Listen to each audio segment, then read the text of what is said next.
And I'm Phil. And it's apparently April. Yes, and I'm taking no responsibility for that whatsoever. Admittedly, the month of January has felt like 3 months. Yes. So much has happened. Time has been really... Well, it's hard to explain. It's been a weird beginning to the year. And for us it's strange because the last time we were here, it was actually the last day of the last year. It was New Year's Eve, yeah? I know, we're back. So for all those who are wondering whether they slept for a couple of months or whether we've moved into our own time zone, independent Wales, you're in the valleys. It was me. I got it wrong. I forgot to put the countdown on. Phil came in to see me and says, Do we do a countdown?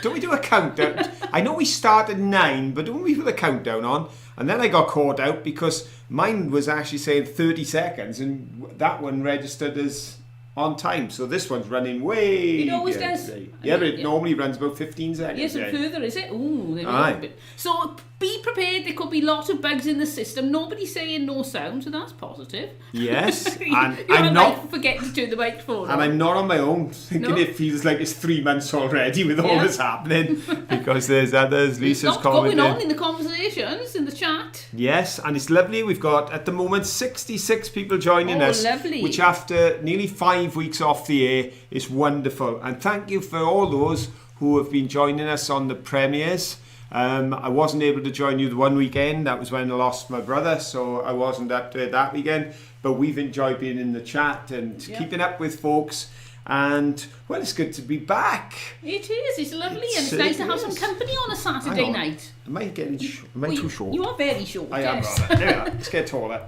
Something was looking wrong on my screen here, and that's what it must have been. Was you were so short? I taller now. There we go. And of course, it's been the rugby season has started back up here in the UK, the Six Nations. So congratulations to all our friends and viewers over in Ireland who gave us an absolute thrashing today. Oh, right. Yes, 34-10. Oh, that sounds painful. And we've got to face Scotland, I think, next week, which should be interesting because they've just beaten England 29-23. So congratulations to all our friends in Scotland. Commiserations to our friends in England. But look on the bright side, you didn't take as big an hammering as we did.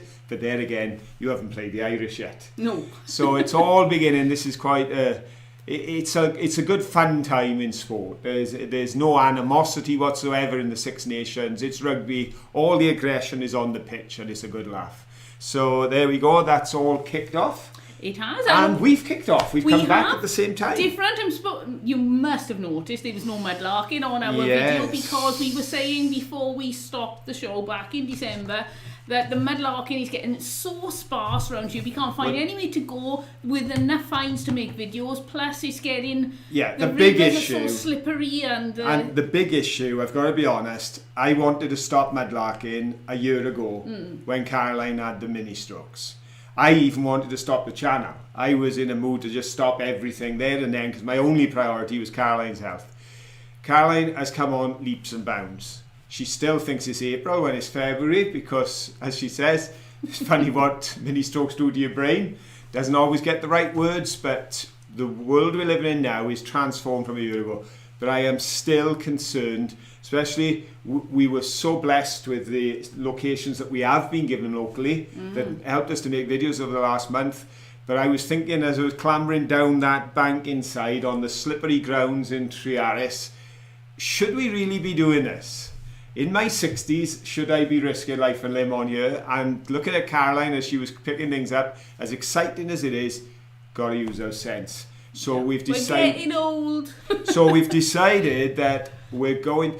It doesn't mean we'll never mudlark. It doesn't mean we'll never beachcomb. That may well happen as part of the channel. But this channel, as the title suggests, every other mudlarking channel tends to have something mudlarking related in its title or something. Ours doesn't, because it was always ever meant to be a channel for us to do as we went around. Travel and discovering places. We did, and we've loved it, and it was marvellous. But it's going to be perhaps part of our life, but it's not going to be the focus of having to get a video, having to get the fines, having to travel, having to go here, there and everywhere to mudlark. but we're certainly going to travel. Yes, I'm quite enjoying. Now, I don't know what you thought of the video on Friday, but we had a great time making it because we were going to work hard at still making the videos interesting. Yeah, and I tell you what, even if it's not any mudlarking in it, and we do understand if everybody says, "Oh, I was only watching for the mudlarking," it's bound to happen. Yeah, well, already for the first time in 3 years, we over 28 days have seen a negative response in our subscribers. Our subscribers were always climbing in 28 days. By sometimes over 100 in 28 days, sometimes 60, sometimes 40, sometimes 100 odd again. We got a -3 in the last 28 days because people are leaving the channel. That is fine. And folks, we just want to say to everyone, if you watch for the mudlarking, we understand. Don't feel bad. Carry on following the wonderful people who are out there. There are so many. I daren't name all our wonderful new friends that we've made in the mudlark community because I'll leave someone out. But you know who you are, you know who they are. And you know there is so much for you to follow, but for us that will be a part of our life, I dare say.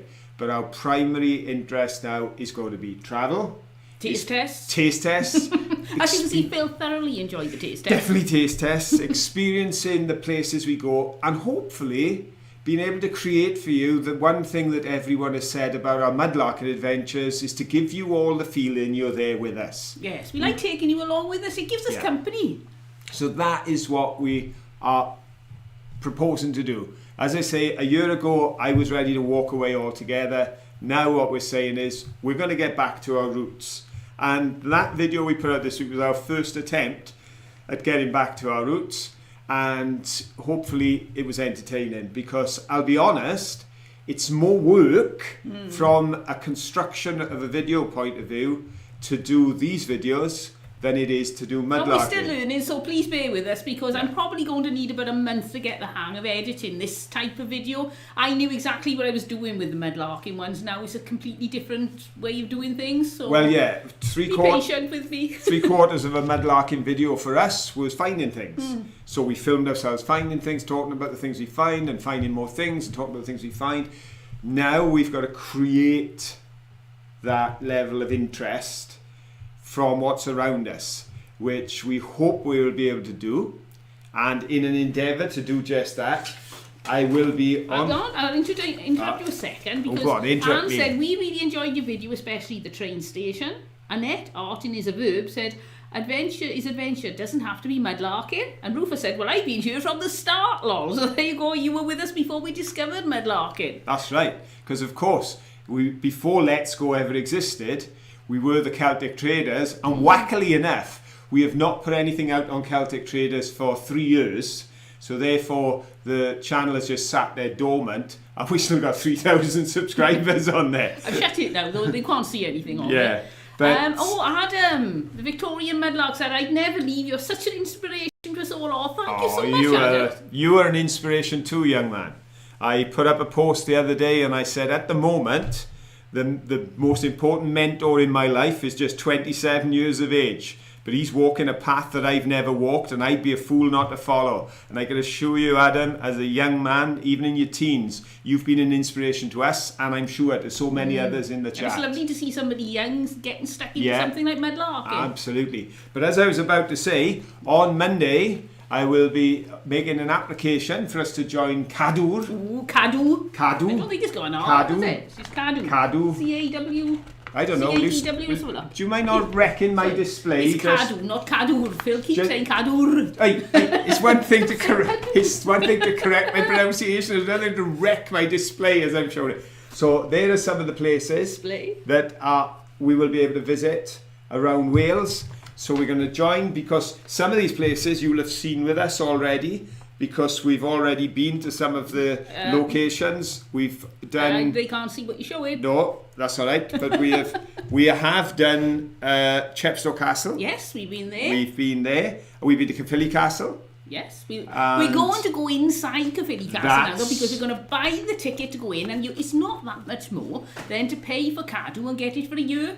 So we're going to do that. We can take you in all the castles. That's it. With the Cadu membership, we get free entry. So when we're in Caerphilly next, we can take you in the castle. And a number of people said, oh, take us in the castle, take us in the castle. So we can from now on. So we're going to be visiting these places, going into these places, and in our own way, as we do, And the beautiful thing with me and Caroline is we have such a different way of presenting. And that's why I said to Caroline when we did this video, it's important that as well as my presenting the history, that Caroline presents the history, because she does it in her own unique style. We're nothing like each other, are we? Well, and this is in 1962. Yeah, well, I'm days, dates and events. Yeah, Caroline sees... look, is that pretty? Yeah, Caroline sees the beauty in what is there.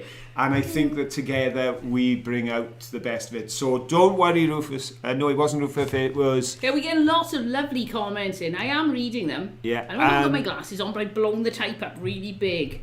Yeah, I think it was Abigail possibly who said, don't stop the history, you must be joking. You can't take me anywhere without spotting the history. If we were doing cookery, he'd do the history of sausages or something. It has become, I know, one of my sort of catchphrases, but I think it's worthy of note.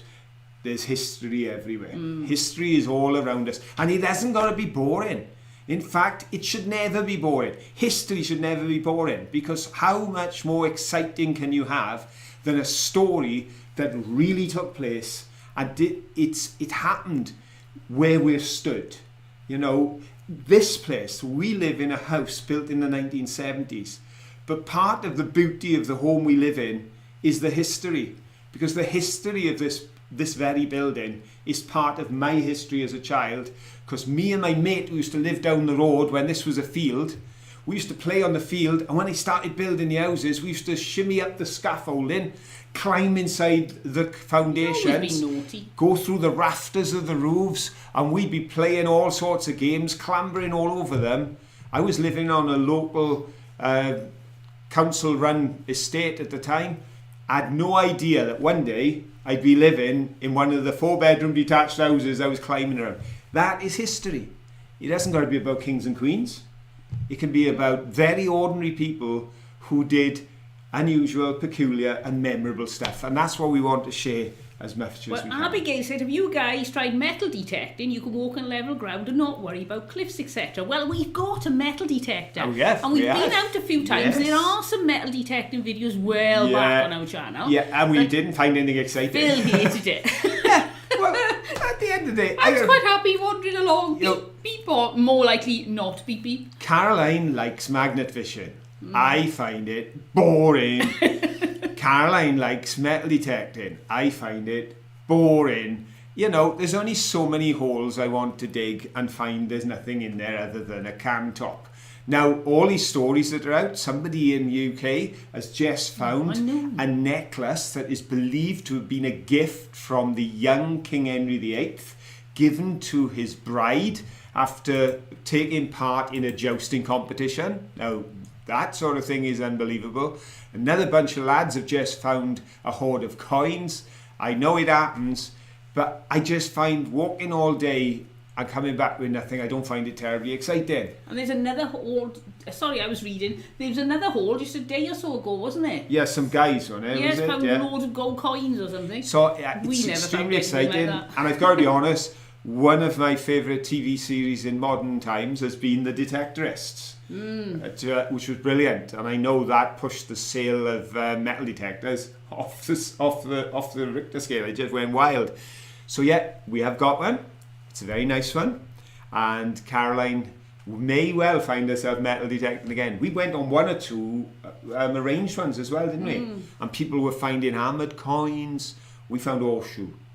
It was a very nice horseshoe. Yeah, all these people say, "Oh, this is Tudor.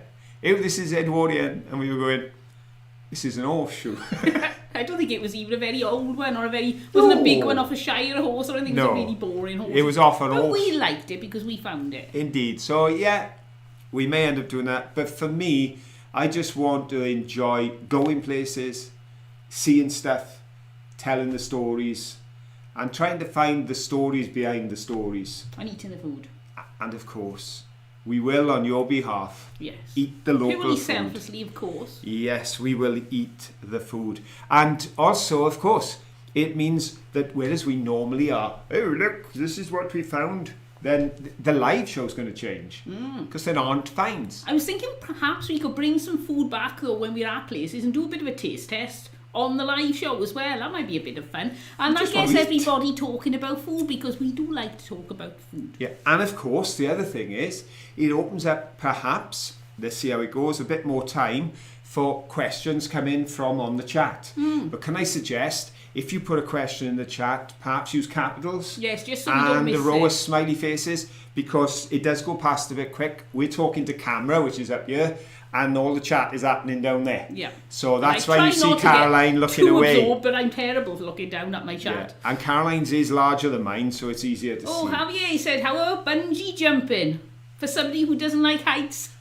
That's not going to work, is it? Yeah, but I tell you what, I have been considering occasionally they Bungee jumping? open. No, occasionally they open the transport bridge in Newport. We've travelled on it. There's a video out of us going on the gondola, but they allow certain days, bank holidays, to walk over the top. And I have thought to make a video of that, which should be interesting, because with Caroline's knees, she won't be able to go up there, so I'll have to leave alone, climb the 300 steps and cross the I gantry don't to think the it's other going side. to work, because I know how bad Phil is, and I think they're going to have to send a rescue helicopter in or something to get him. I got to the top of the Eiffel Tower.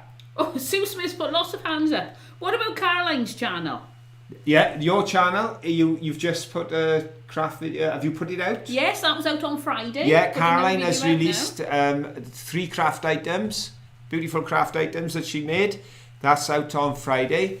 Caroline's going to continue with that craft channel, partly because Caroline loves doing I craft. do. It gives me a reason to craft, because I can And it gives chat it, to everybody yeah. at the same time. But we are hoping to try and up the pace on everything we do. We're going to try and focus ourselves to get back into, perhaps, I suppose the only way to put it is to enjoying it more, to get back that first flush of sort of excitement we had when we got on YouTube. So bringing it alive and making it special. Of course, I'm having to do work. I've got to rebuild my YouTube channel to go along with the life coaching that I'll be doing. I'm now on Instagram. I actually have one video on Instagram. My eldest laughed today and turned around and said to my eldest grandchild, "Ooh, Granddad's on Instagram." I said, "Well, I haven't got a clue what it is, but I'm on there because I was recommended to, but on the course I'm doing, get on Instagram." So I'm on Instagram. So we're staying with technology. So there's going to be a lot of stuff happening, but it's all a case of we're looking at our lives now, particularly as this new year starts. And my big brother, as most of you will know, my big brother passed away on the 21st of this month. Just 5 weeks after he first knew that he was ill, he left us. And his last words to me, when we knew it was going to be our last meeting, I held his hand, I kissed him goodbye, and he looked up and he said, "Don't work too hard, brother." That's a famous, very interesting last words. Yeah, I'm the only brother still working, you see, because both my brothers were retired. My little brother and my older brother. And he said, "Don't work too hard, brother." And I'm taking that to heart. I don't want the things I do for the long term to feel like I'm working at it. I don't mind doing things, and I don't mind them being others describing them as work, as long as I'm getting joy out of everything I do. And that's what we want, is to see that the joy of what we do is at the centre of what we're doing. Now, somebody asked, I think it was Richard, said, "You don't have to stop the history quiz though, Phil." No.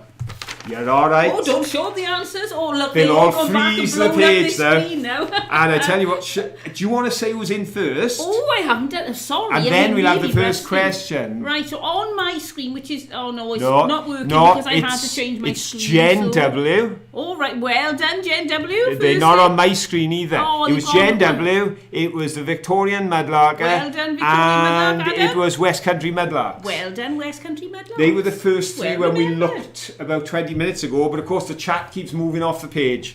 And I just like to say, drinking a pint of water every morning is obviously rehydrating my It really brain, is because I making actually things- yeah. remembered that. And Caroline knows, I'm not joking. I say No, a his shocking memory was memory. really shocking, and now he does remember quite a lot. So water is making a huge difference. That's Saying that, Phil never drinks normally. If he drank a pint a day, it would be a miracle. So Yeah. now he is making the effort to drink. I am, and I've switched to a majority vegan diet, not totally vegan diet, but a majority vegan diet, because I'm doing it simply for health benefits, not for anything else. So I don't have to be too strict on myself, but I'm making changes. Fancying your shirt. Oh, thank you very much. My lumberjack shirt. Look at that. Thank you. I've got my glasses to match my shirt. We've been interrupted. Cheryl Breezer, she's given us a $5 super chat. Love the Johnsons, but fill that shirt with those glasses. I know.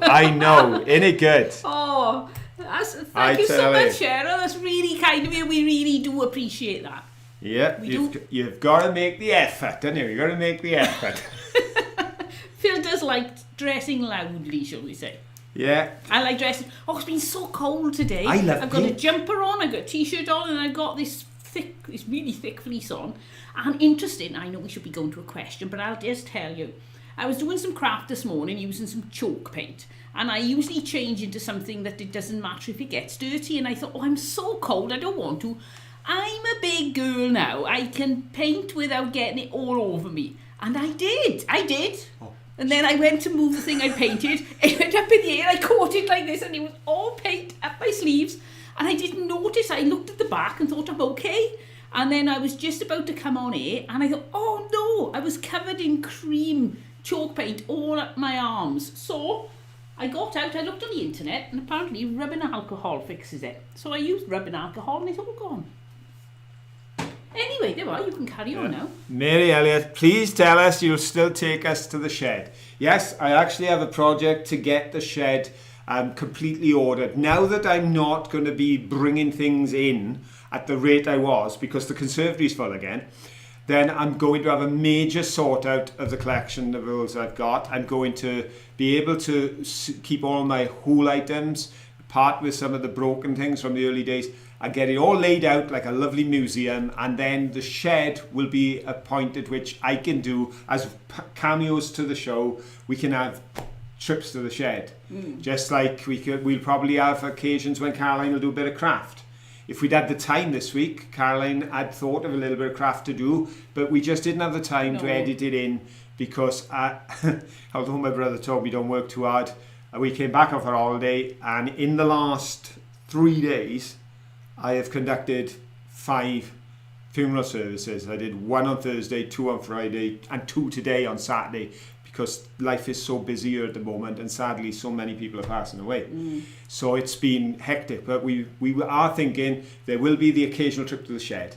There will be the times when craft will be made. We're going to make it, if we can, we're going to develop a bit of a magazine program within the thing, isn't it? But now we need to have a question. Like you say, kitchen worker, Jan said, Caroline, please don't take this the wrong way, but you look tired. Look after yourself. Well, thank you. I am tired. It's been a really hectic weekend for me, but I'm okay, and I'm going to bed after this, which doesn't matter. Have a good night's sleep. But thank you ever so much. Indeed. Right, let's have a question then, is it?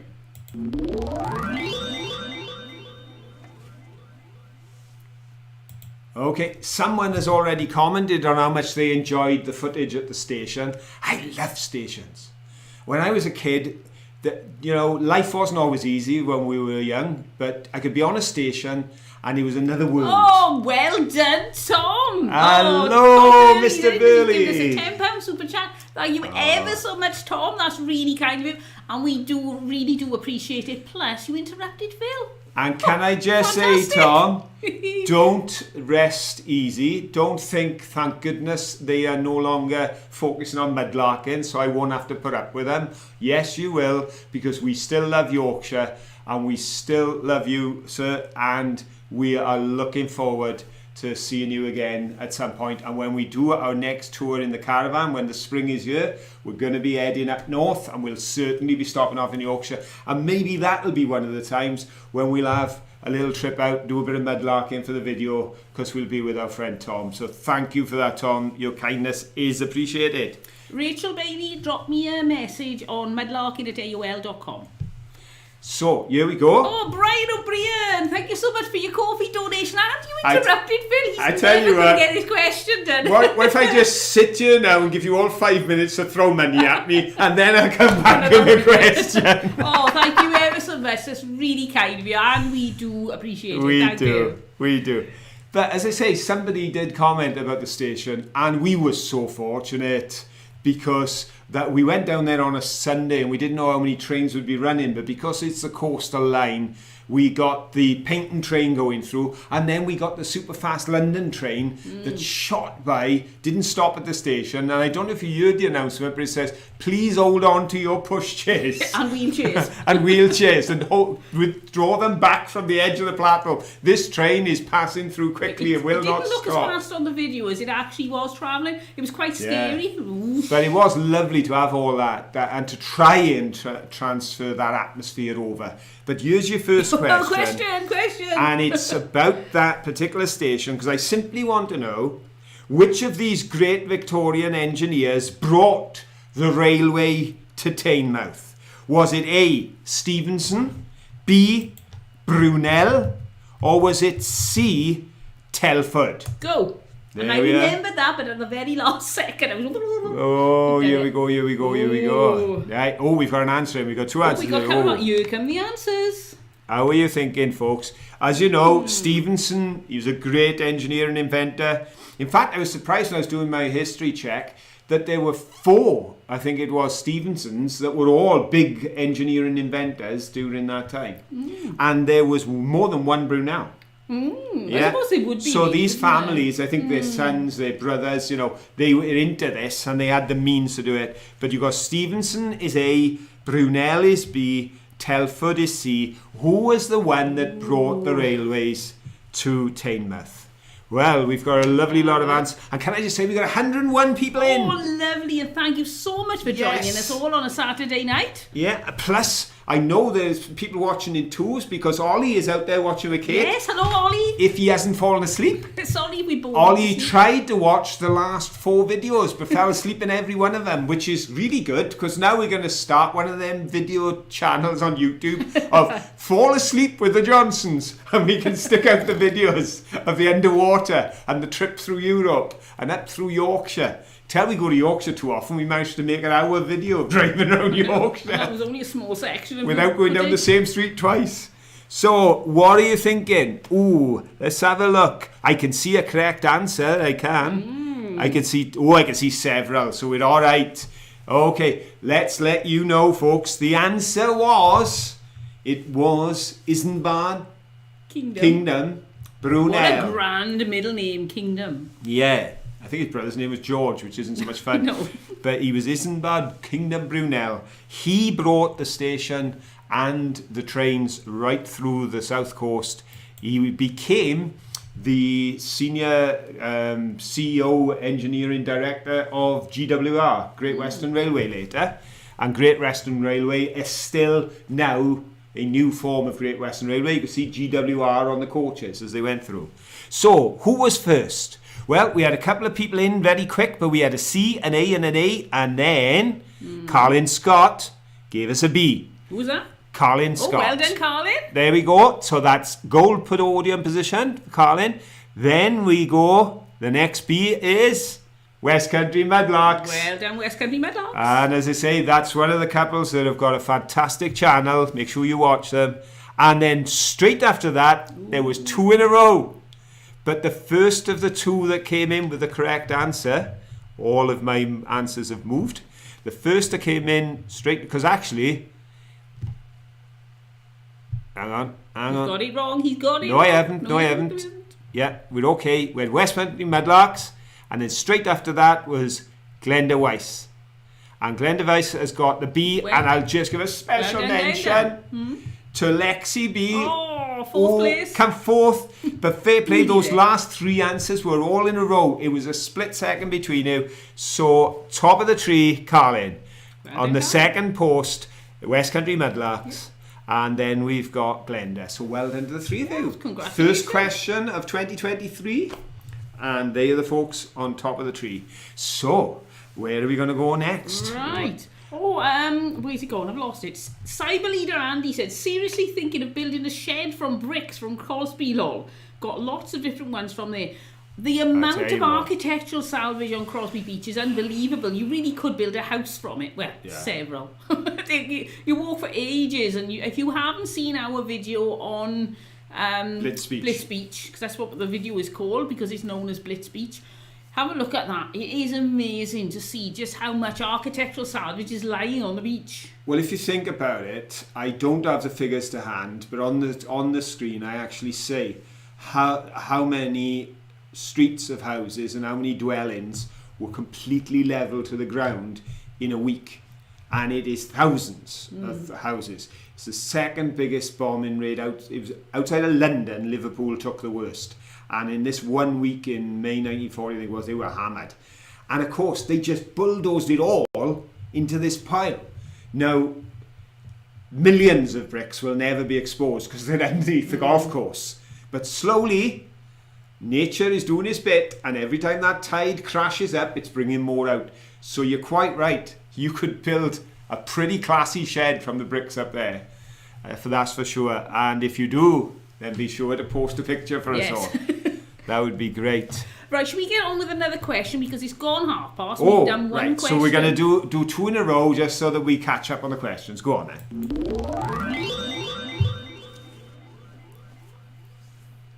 There we go. Now, something we did not plan to film or see was people swimming in the sea. Because I've got to be honest, I'm not likely to be caught swimming in the sea in July. Fat chance in January. But they do down that way, and a lot of them are ladies, because the first group that did all the singing was a ladies group, and they were all stood in a big circle up to their necks in water, dancing around in circles, doing the okey cokey and doing all their exercises. It's all to do with it's all to do with health. It's something to do with the cardiovascular effect on the body. Increases blood flow to your brain and goodness knows what.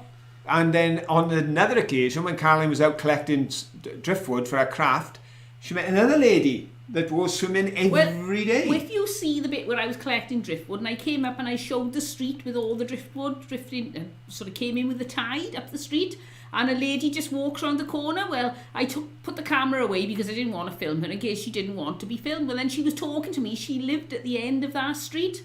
And she was saying she goes swimming every day. Yeah. I said to her, it's a bit cold. She said, I prefer it like this. She said, I don't like it in the summer when it's busy. I come out every day on my own. I don't do any of the group swimming. I go out on my own in the sea, swim around this like a big buoy thing. And there's a cormorant tends to park himself on this buoy. And she said, I swim right around the buoy every day and the cormorant watches me now. He's used to doing that. And I thought, how lovely. As long as it wasn't so cold. And the actual street Caroline filmed with all that driftwood and then showed the row of cottages, the lady lives in a cottage on that street. Yeah. And she comes out of her garden, walks down in a costume, off in the sea every day. What a way to spend your time. Not for me, I have to admit. But it seems that swimming in Teignmouth in the sea in January is not really swimming in cold water. There are people who take it to a whole new level, including a lady by the name of Amber Fillery. Now, Amber is a South African lady, and she entered the Guinness Book of Records on the 5th of March 2022. Now, in order to get this record, it was not possible in South Africa. She travelled to Norway in order to complete this record, and it was the longest swim by a female under ice, no fins, no diving suit, holding her breath obviously for the whole length because there's no way of coming up because you've got ice above you. The question is, in the Guinness Book of Records, on that day, what distance did she achieve?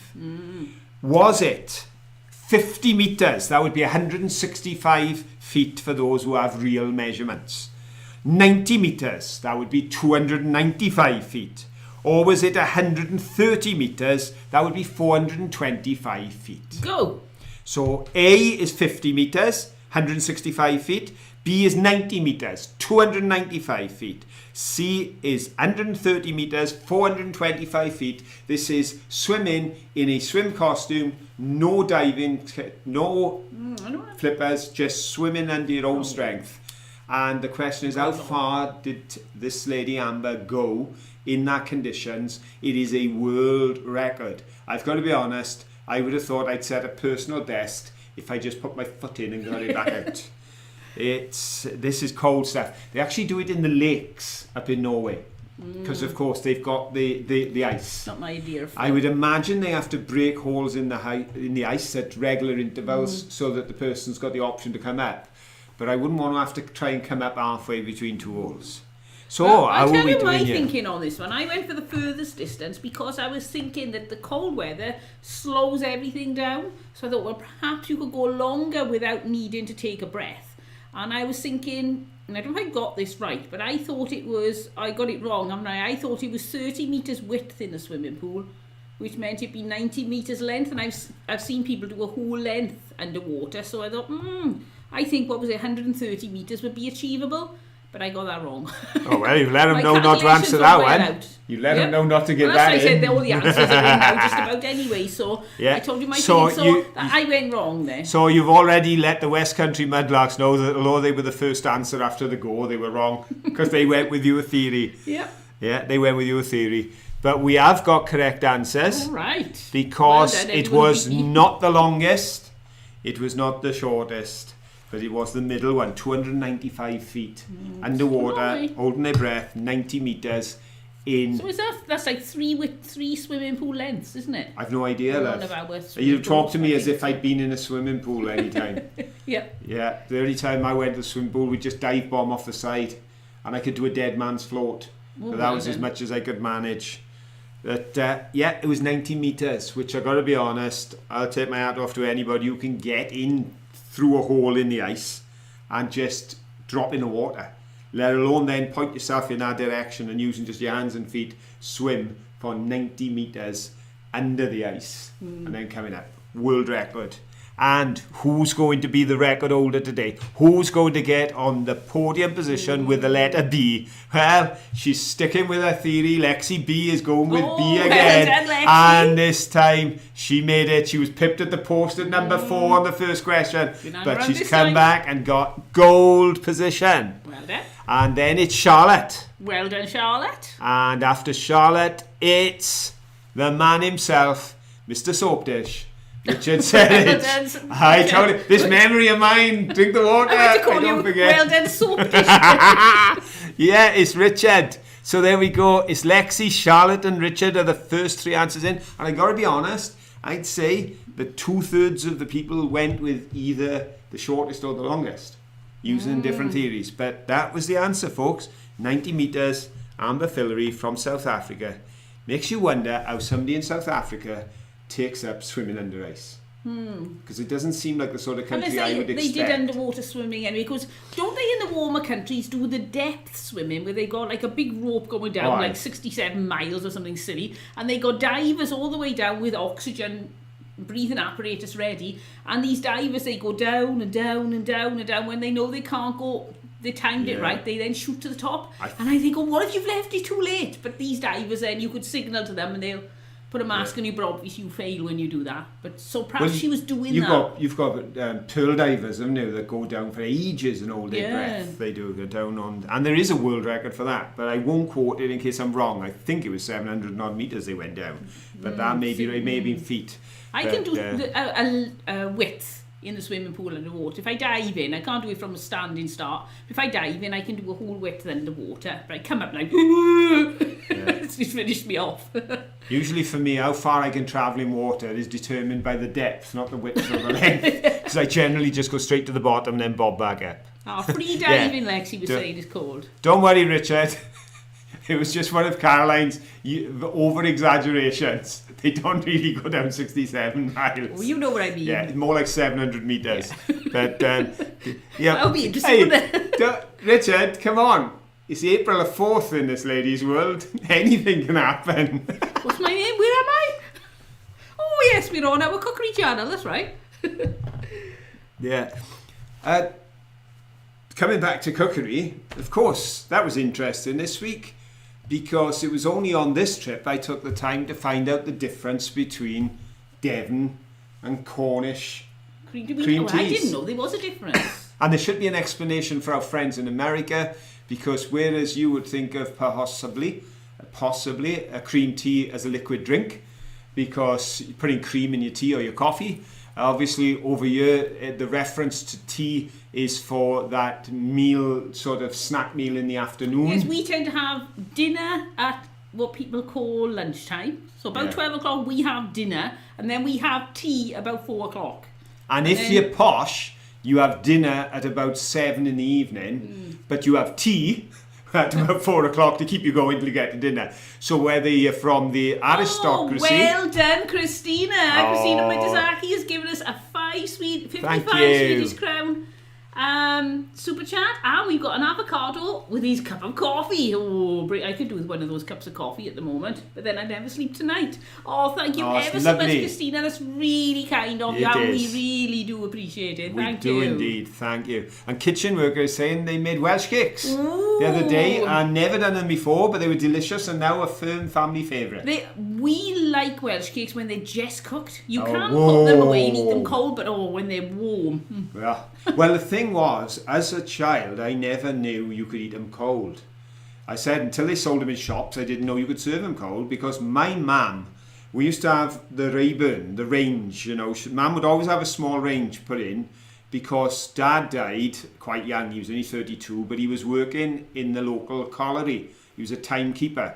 Well, it meant Mum had 2.5 ton of free coal as part of her sort of support as a widow from the coal board.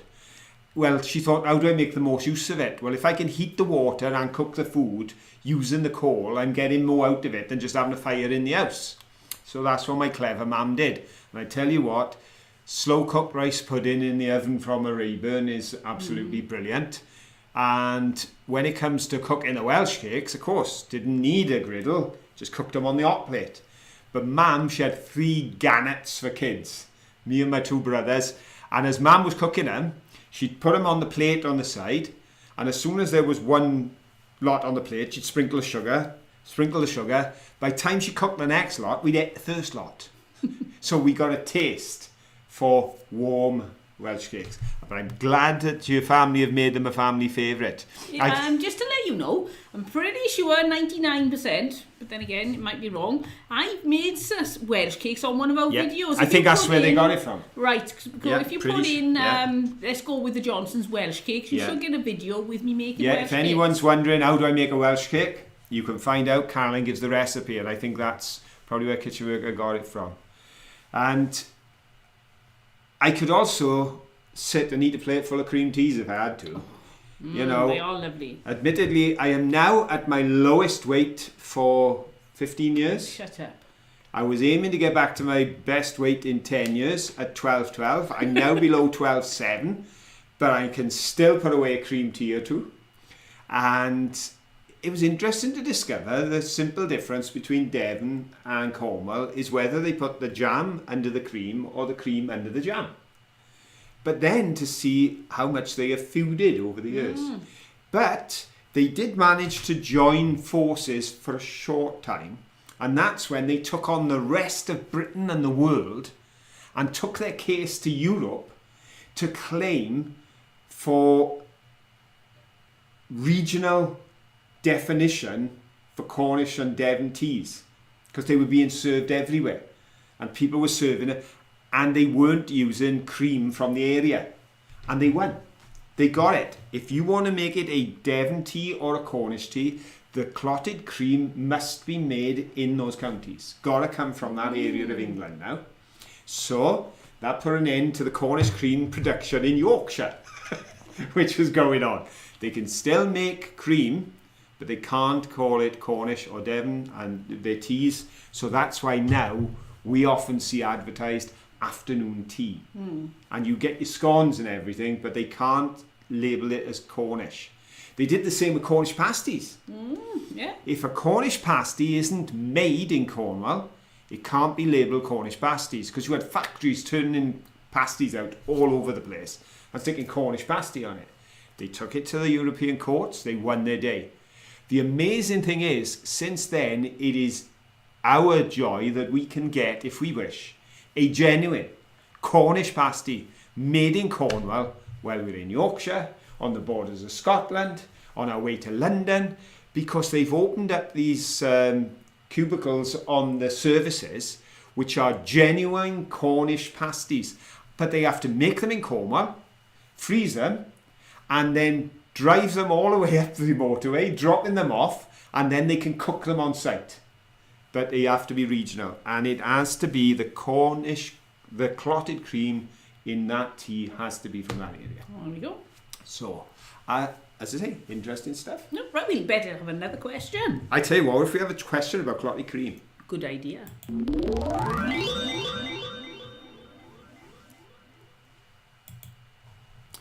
No, just to say to Richard, if you're referring to the pasties, they're not wrapped in plastic. No, if you call into the genuine Cornish pasty thing, they brought up in boxes, obviously frozen, and then they cook them. I don't even know if they freeze them. I think they chill, do they? They made in the morning, but they send them up raw and then they cook them in the oven. They chilled. I wasn't sure if they chilled. Yeah, They chilled. They chilled and brought up. So they're all there, and then they cook them and they take them straight out of the oven, put them on the hot plates, and then put them into a paper bag with a picture of a pirate on it. See, I know. Yeah. Not that I've ate many, but I do know. Yeah, and they do a variety of flavours. They do all sorts. They even do vegetarian ones as well. Okay, clotted cream. Clotted cream. Now, come on. This test your knowledge of clotted cream. Clotted cream, as I mentioned in the video, was being made back in the 11th century by the monks in the abbeys in Devon. And this is where it all kicks off, see? Because the historians can't find an earlier situation where something you could call the cream tea had been invented, and Cornwall just got really wound up about that because the abbey was in Devon. But they were making this clotted cream, and what they do is they heat it up until the cream comes to the surface in lumps, and then they skim off the lumps, and that's where you get the word clotted, because it's the clots of cream that they take out. And the reason they did it, this is very interesting, is it kept longer. If you buy a pot of clotted cream with a sealed lid like you did, that can keep for up to 2 weeks in the fridge until you open it, and it can keep for 3 to 4 days when open. No, I can't in our fridge. No, in our fridge, it never goes back in open if it's out. And you get that crust on the top, and the crust helps to preserve the cream. Instead of being exposed, like the fat on top of a pate then? Yeah, the crust on the top, the yellow crust on the top. Interesting again. Oh, interesting again. Yeah. Do you know why clotted cream from that part of the world down there in Devon and Cornwall is a yellowy colour? No, I don't. Tell me. It's the grass. It's the grass. The grass that cows eat has a high level of colourant in the grass, which actually tints the milk, which causes the cream to have a yellow. Which is probably tinge. Because it's much sunnier down there, so there'd be a lot more chlorophyll. And then I think it may even be carotene is in there. Right. Is in the grass. The levels of carotene. And that, I read that today. I study for these shows, folks. I study. Anyway, traditionally, it must be made with full fat, unpasteurized cow's milk. But for it to be considered authentic clotted cream, it must contain what percentage of butterfat? Is it A, 35% butterfat, B, 55% butterfat, or C, 75% butterfat? Go. To be considered authentic clotted cream, what percentage of butterfat does there have to be in it? Must it be minimum 35%, that's A, minimum 55% B, or a minimum 75% C? Got another one wrong. Nobody good at this guessing. But that's one thing, you've never got to worry if you don't know the answer. Give it a guess anyway. That's all I'm doing generally. I don't know these answers. And to be honest, Lexi's second answer came in on the row of answers around the same position as her first. But because the 7 people above her were all wrong, Lexi, who didn't quite get a podium the first time, actually got gold position a second. So when you have a go at it, you don't know, it just see how the numbers fall. We have had those times when nobody's got it right, and after about 2 or 3 minutes, somebody will put the right answer up, so it's always worth giving it a try. We've still got 100 viewing, 101, lovely. 101, somebody just came back, and now we've got 60 thumbs up. Oh, lovely. Thank you ever so much, folks. Those thumbs up, they mean a lot. One, they're encouraging to us, but also, of course, it lets YouTube know that you're enjoying what you're seeing, and then they think, oh, these must be nice people. People enjoy it. Lee said, it sounds so delicious. It must be C, but I put B. That's what I thought. C was wrong. You don't tell them. Right then. Yeah, but you've upset the West Country Mudlarks again, because they're always thinking the same as you, and you keep telling them they're wrong before you announce it. What you should do is just send me a quick message. Is this what you're thinking, Caroline? You would say yes, or I'm changing my answer. Right, so who's the winner then? That's what I'm looking for now. You just got to make sure I'm on the right list. Lots of answers. On the right list. Yes, I am. Right then, let's have a look. Down. Well, actually, it is B. Now, this may have caught some people out because they may have thought Phil will not have given the answer as B 3 times in a row. But because we were talking about cream teas, I jumped to the 5th question. So I have given the answer B 3 times in a row. So it is B, which means that Mr. Ed Creative is the first correct answer. Lovely to see you, Ed, and nice to see you on a podium taking gold. Then it's Beate Heinz. Beate, well done. Beate Heinz got the B, and she's nipped in there again. Lexi B is sticking with her B's. Wow, well done, Lexi. And got the 3rd position, but I must again mention Christina Mitazaki, because Lexi last time, or the first time, ended up 4th. This time she's 3rd and knocked Christina into the 4th position. So there we go, folks. Well so on the podiums, Ed Creative, Beate and Lexi. There we go. And it's 55%. Over half. Buttermilk, it's got to be. Butterfat.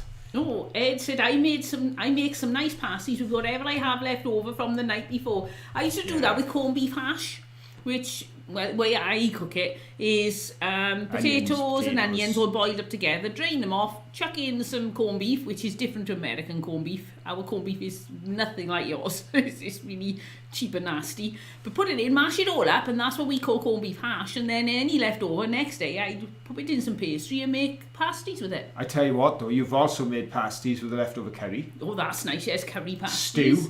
Stew, yeah. You're going to dry it off a bit, but you can do stew pasties. I remember the kids saying, are we having stew pasties? Because Caroline would do a big pan of stew.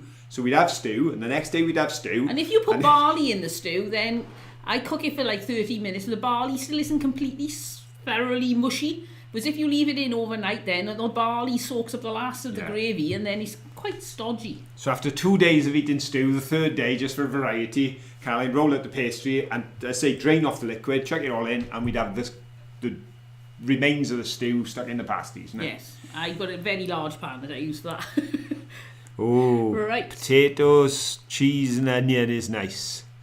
There we go. It's not something we've had a lot of, is it? Not something your mother made, not something my mother made. So Lexi's just making a point. When you referred to corned beef as being cheap and nasty, I think that was more just a sort of descriptive term, because as she pointed out, it's jolly expensive to buy it's now. Expensive to buy, but if you look at I don't know if you've ever seen the American stuff, and it's like big. Oh, it's really meaty meat. It looks like meat. Ours doesn't. They mush it up, and it's very. If you warm it up, it just sort of falls apart, doesn't it? So that's what I mean by cheap and nasty. It doesn't look like a quality meat, but still nice, and I do love it in a stew. West Country Mudlarks are saying the proper Cornish pasties are half meat, half pudding. Yes, now that's the original, because and they never ate the crust. I'm sure that West Country Mudlarks know the story well. I'll just share it quickly for our friends from around the world, because they don't. The big thick crust. Now I eat the crust as well. Most people do nowadays. Yeah, I love it. But that big thick crust was actually designed because when the wives were making the food for their husbands, working down in the tin mines, there was a lot of arsenic. So the last thing you did was eat food with your hands, but you had no other way to eat. So they would put they'd make a pasty that had their apple stewed on the one side, their meat dinner on the other. They'd hold that crust, eat it all down to the crust, then throw the crust away, because the arsenic on their hands could have poisoned them. And that's the theory behind the original Cornish pasties. Now, Beata says, I don't eat meat, lol, but I would eat a vegetable pasty.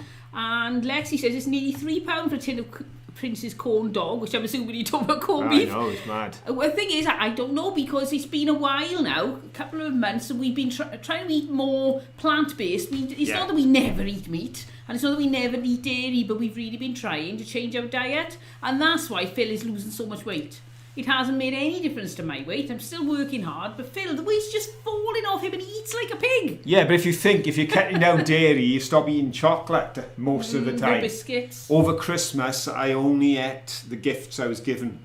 When I say that, I sound like some sort of hero. But when you get in Toblerones size and 3 of them, then really don't feel sorry for me at all. No. Along with other gifts. I'm sat there with my apple list. Whereas I normally buy things in for Christmas, I just and it took me 3 weeks to eat my Christmas chocolates because I was rationing it out. I was taking it more easily. So I have reduced calories considerably as well. Yes, but it's just a side effect because you're eating well. Yeah, I eat well. My one I make what I call stuff. Yeah. Tim says, what are we having for tea? I don't know, stuff. Stuff with chilli powder. I compete to see how many vegetables I can get into one thing. We either have it with brown rice or with whole wheat pasta or with whole wheat noodles. And I just... Well, it's all tomatoes and things, and then the last one I made had 12 different vegetables in it, and it's great fun. It's like a competition. I did get as high as 17 once because they'd reduced all the vegetables in Asda's for 10p. So I was just buying anything, chop it up, stick it in, and we had 17 vegetables in the Get all the goodness, and you haven't got to put up with the taste. Now, I've just been accused of wittering. Right, well, Lexi's got what says, my mother said to inform Phil because he's wittering. Oh, that's the one. About clotted cream. She's now just put some on her Tesco order. Well done, Elaine. I'm sure you'll enjoy it. And get yourself some strawberry jam, some scones, and then if I was you, I'd go Cornish. Because I think it's if you spread the jam with the cream on, it's less messy. Yeah, I do think. I just like it. I've always done it the other way because I do, like many of you, when I'm eating it, if I'm making it off camera, we were going to eat it, I make 2 separate ones because it's an awful big mouthful, and then I always put the cream on and then the jam blobbed on the top because it looks pretty. Yeah. No, we had 2 questions at the beginning to get them all in. I think we're going to have to do the same again. Right. Because it's 1 minute to 10. Let's have some questions. I got 2 questions to do before. I thought, oh my gosh. Okay, here we go. Here we go. Right, the Octagon Church of James the Less is rather a rare occurrence to see in this country and quite a rare building style. It was somewhat favoured by a few during the 19th century, particularly in America where it became quite popular at that time. And they built a number of buildings, including the Octagon in New York and Brightwood Beach Cottage on Lake Ripley in Minnesota. But in what part of the world is the oldest known octagon building? That's 8-sided building, which is called the Tower of the Winds and was built 300 years BC. Is it in A, Greece, B, China, or C, India? Go. Right, I know I'm going for straight away. I'm probably wrong. There we go. So what are you thinking, folks? It's called the Tower of the Winds. It was built 300 years BC. It is an octagonal building and it is believed by all the archaeologists to this date to be the oldest they've discovered. Do you think it was from A, Greece, B, China, or C, India? Fiddly with me in again. Doesn't he always? He chucks China in there. I was thinking, oh yes, pagodas. Bound to be earliest buildings in the world, pagodas. Yeah, lots of people agree with you, Lev. Yep. And they're all wrong. Go on then. So, hang on. Right. I'm just trying to see if I've got 3 right answers. I've definitely got 1, 2. Oh, you've got plenty of right answers. Well, not plenty, but 3. there are some in there. I've got to go towards the bottom. I got to go down 20 answers to get the 3rd one, I think. Okay, here we go, folks. If you said China with Caroline, you've had it. If you said India, it's not right. It was Greece. There is a tower called the Tower of the Winds in Greece, built 300 years BC, and it is the oldest octagonal building in the world. And right now, I know that the man with the anchor, and I hope, Adam, I hope you saw, we filmed the picture of the blue anchor just for you. I said, you've got to film this pub just for Adam. It's got an anchor in the window. So I hope you saw that in the video, mate. He is doing his victory dance around the living room because the Victorian mudlark said A. And well done, Adam. Janice, you said A. So we got Adam on the top, Janice next, and then I've got to go down, down, down, down, down, down, down to Christina Cook.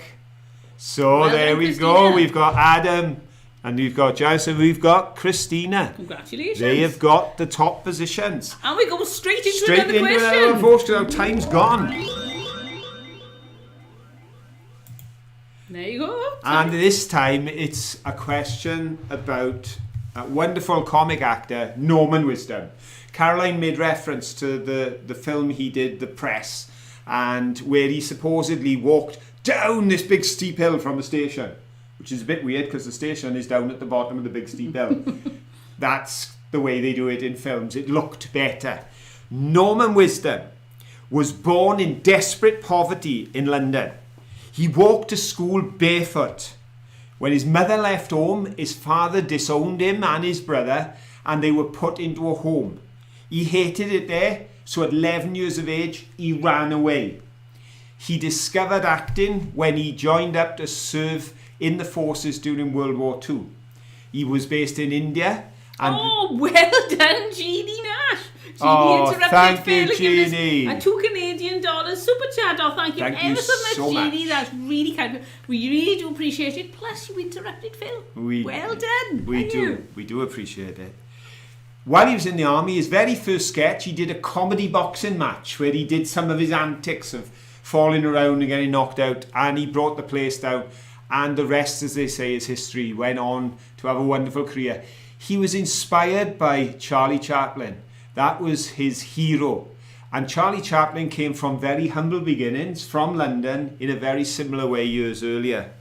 Then, the man who walked to school with no shoes and lived by independent means as a street lad and got a job as an errand boy when he was just 11 years of age, found himself in Buckingham Palace, being knighted by the Queen at the very same age as his hero, Charlie Chaplin, had been knighted just 25 years earlier. How old was Norman Wisdom when he had his knighthood from the Queen? Was he 65 years of age, 75 years of age, or 85 years of age? Go. So if you think he was 65 when he got it, just put an A. If you think he was 75, put a B. If you think he was 85, put a C. But I thought it was lovely to look at the parallels of these two men that came from nowhere. And actually, he's Mr. Pipkin in some of the films, and in, I think it's Algiers. Thank you, Jeannie. Jeannie's given us a coffee donation too. Thank you ever so much, Jeannie. That's lovely. That really is kind. A coffee donation so and much. $2 a year as well. Thank you. Double thanks. Double thanks. Again. Cool. Double thanks. Their lives are so parallel, though. From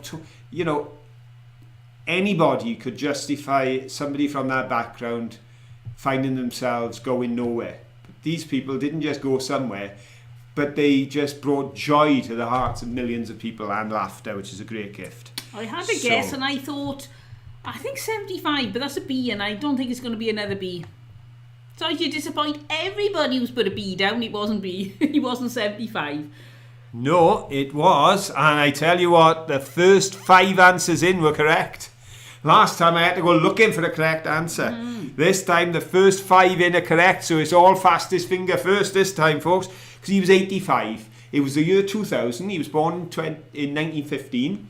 It was the year 2000 when he was actually given his knighthood, and many people in Britain felt they waited too long, that they should have knighted him a lot sooner because of the amount of joy he brought to people in our country. But it was lovely for him that he was the same age as Charlie Chaplin was, because he was 85, because of course Charlie Chaplin, big in America, lived in America, but came from the poverty slums of London.